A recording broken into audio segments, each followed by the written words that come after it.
Bonjour à tous, c'est 100% Magie. Aujourd'hui, je vous explique un tour de mentalisme. C'est parti.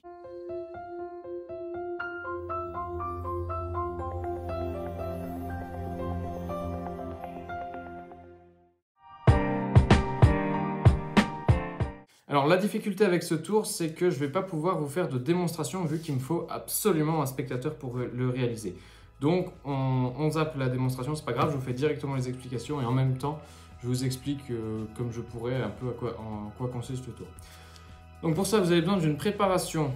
Donc voici la mienne, vous n'êtes pas forcément obligé de suivre la mienne, mais je vous la conseille parce que comme ça, vous avez déjà un schéma préétabli. L'important, c'est juste que ça aille de l'as au roi, c'est mieux pour le repérage dans le jeu. Et puis, que des cartes différentes, de n'importe quel symbole, mais vous mixez un peu entre rouge et noir, et puis entre les différents symboles. Et puis, des cartes qui se suivent, donc, jamais en double, et dont la suivante ne soit jamais plus petite qu'aucune de celles qui étaient avant.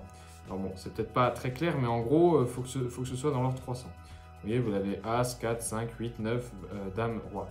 Et franchement, c'est mieux parce que là, ça vous permet de faire des paires. Donc vous voyez, vous avez 4, 5, 8, 9, Dame, Roi. Et puis l'As. Vous comprendrez après pourquoi c'est plutôt pas mal. Donc une fois que vous avez votre préparation, vous allez la mettre dans le dernier quart du jeu, dans le dernier tiers du jeu, comme ceci, voilà. Vous savez que ça va de l'As de cœur au Roi de je sais plus quoi, mais de l'As au Roi en tout cas. Donc vous saurez la retrouver. Donc vous arrivez sur scène, vous présentez votre jeu, vous dites voilà, un jeu de 52 cartes différentes. Vous pouvez montrer, là il n'y a pas de souci que le spectateur grille votre préparation parce que c'est invisible et puis juste que les cartes sont différentes. Et qu'apparemment elles ne sont pas triées, donc c'est bon là-dessus. Vous pouvez également faire un petit semblant de mélange, c'est-à-dire que vous pelez comme ceci les premières cartes, mais vous n'allez pas trop loin pour ne pas détruire votre préparation. Donc pour ça, vous remettez derrière après. Vous pouvez faire la même chose dans ce sens-là, mais c'est encore plus risqué parce qu'elles sont sont pas loin d'ici. Donc voilà, vous faites ça naturellement, rapidement, ça devrait passer. Et puis une fois que c'est bon, vous allez sortir votre meilleur jeu d'acteur et vous allez dire voilà, donc là on va chercher juste quelques cartes. Donc voilà, vous faites genre, vous cherchez. En fait, vous allez jusqu'à votre préparation. Boum, là vous voyez votre as de cœur. Donc vous savez que vous devez aller jusqu'au roi. Donc vous allez directement au roi. Et puis vous sortez ces cartes, vous dites voilà, donc c'est bon, ça nous suffira bien. Et puis voilà. Là, si vous êtes bon en jeu d'acteur, vous pouvez faire mine de les compter pour voir s'il y en a assez. Donc 1, 2, 3, 4, 5, 6, 7, voilà. Vous dites ouais, bon ça ira. Peut-être plus, non, bon c'est bon, ça ira. Bon. Au pire, vous embêtez pas, mais si vous le faites assez naturellement, assez bien, ça accentuera l'impression pour le spectateur que c'est absolument normal. Et maintenant, ce que vous faites, c'est que vous allez éventailler les cartes devant le spectateur pour qu'il en choisisse une mentalement. Donc peu importe celle qu'il prend, on s'en fiche. Et donc c'est pour ça en fait que je ne pouvais pas avoir de spectateur parce qu'il en faut une mentalement. Donc là, on s'en fiche. Admettons qu'il en ait choisi une mentalement, on s'en fiche laquelle. Vous distribuez les cartes comme ceci. Sachant qu'au préalable, vous avez appris votre préparation, donc vous savez parfaitement où sont les cartes. Vous savez que là, vous avez Roi, Dame, 9, 8, 5, 4 et As. Voilà.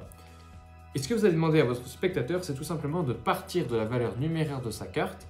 Donc, par exemple, si c'est une figure, si c'est le valet, il prend 11, Dame 12 et Roi 13. Vous comprenez ? Et donc, il va partir de la valeur numéraire de sa carte, et à partir de celle-ci, il va compter jusqu'à 20 dans sa tête. Vraiment, c'est important, dans sa tête, que vous n'entendiez pas. Mais ce qui est très important aussi, c'est qu'il doit partir de la valeur juste après celle de sa carte. On va prendre un exemple, ça va être plus simple. Regardez, imaginons il ait choisi la dame, donc ça fait 12, sa valeur numéraire. Vous allez lui demander de compter de la valeur juste après, c'est-à-dire qu'il va commencer à 13. Et dans sa tête, il va compter 13, 14, 15, 16, 17, 18, 19, 20, voilà. Vous lui expliquez ça. En même temps, vous dites que vous allez taper aléatoirement sur les cartes comme ceci. Et au moment où il arrivera à 20 dans sa tête, il vous dira stop. Et vous vous serez arrêté sur une carte. Donc là, vous voyez, l'effet du tour, c'est d'arriver, au moment où il dit stop, c'est d'arriver sur sa carte, ce qui est improbable parce que vous ne savez pas quelle carte c'est. C'est là que c'est fort parce que même vous ne savez pas quelle est sa carte. Mais vous allez vous débrouiller pour en fait, à chaque fois qu'il puisse vous dire stop, vous soyez systématiquement sur sa carte.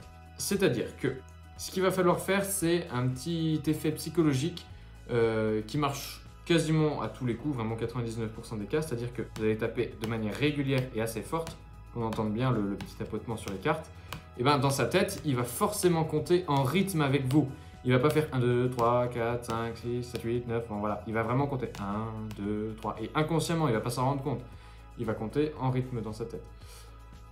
Et ce que vous allez faire, vous, comme vous savez parfaitement où sont les cartes, et bien dans votre tête, vous soustrayez.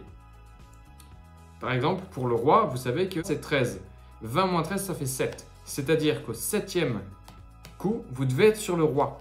Donc, vous faites les 6 premiers, vous faites aléatoirement. Donc, vous comptez en même temps dans votre tête. 1, 2, 3, 4, 5, 6, 7. Parce que sur le 7e, vous devez être là. Et si le spectateur avait choisi le roi, au moment où vous taperez dessus, eh ben, il sera à 20 et du coup, il vous dira stop. Et là, le tour fonctionne. Et vous faites pareil.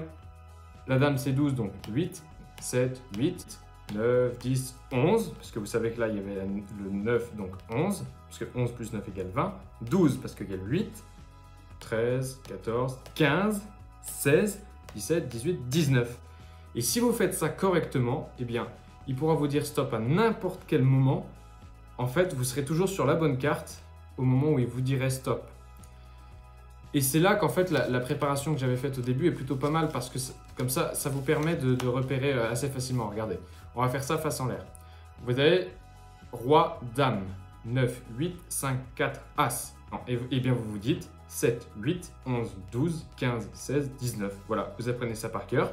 Et puis, quand vous tapez, imaginez c'est face en l'air, bah vous savez, vous faites 1, 2, 3, 4, 5, 6, 7, 8, 9, 10, 11, 12, 13, 14, 15, 16, 17, 18, 19. Et à chaque fois, pour peu que le spectateur ait bien compté dans sa tête en rythme, mais je ne vois pas quel psychopathe ne compterait pas en rythme, parce que vraiment c'est très inconsciemment on le fait quoi. Donc voilà. Par contre, bien sûr, il faut que vous ayez appris votre préparation. Oui. Donc voilà, c'est un tour qui marche plutôt pas mal. Hein. Bon, faut pas faire ça à un enfant de 8 ans qui va voir que des trucs visuels parce qu'il va rien comprendre. Mais faites ça à quelqu'un qui est assez rationnel, vous allez voir, il va un peu bugger. En fait, ça repose surtout sur la petite astuce psychologique que je vous ai dit tout à l'heure.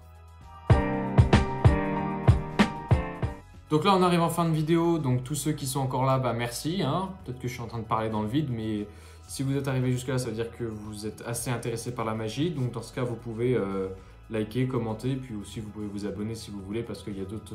J'ai déjà expliqué d'autres tours et puis j'en sortirai d'autres dans différentes thématiques. Tour de mentalisme, tour facile, difficile, manipulation, tour automatique, tour mathématique, enfin voilà. Il y a ce qu'il faut. Alors quelques conseils pour réaliser ce tour, et ben c'est très simple. Je vous le dis, apprenez par cœur votre préparation. Vous faites les soustractions à l'avance et vous savez que vous devez faire, par exemple là pour ma préparation, je sais parfaitement que c'est 7, 8, 11, 12, 15, 16, 19. Voilà, c'est tout. Et puis vous tapez et comme ça, et puis ce sera bon. Expliquez bien à votre spectateur qu'il doit partir en fait à n+1 de sa carte. C'est-à-dire s'il avait le 8, il devrait partir à 9 pour aller jusqu'à 20. Parce que sinon ça foire tout, il y a une carte de décalage et puis c'est foutu. Et aussi dernière chose, au moment où vous prenez votre préparation, ayez vraiment l'air naturel, donc ça vous bossez, faites pas genre vous cherchez votre préparation. Vous savez que ça va de l'as au roi, donc dès que vous voyez un as, hop, boum, vous allez jusqu'au roi et puis vous prenez comme ça, et puis après vous pouvez rajouter le petit supplément de « ouais, est-ce qu'il y en a assez? Ouais, bon, allez, ça ira ». Ça rajoutera l'effet. Donc voilà, c'est tout pour moi, j'espère que ce tuto aura été précis, vous aura servi, et n'oubliez pas que qui le veut le peut, mais qui l'ose, le fait.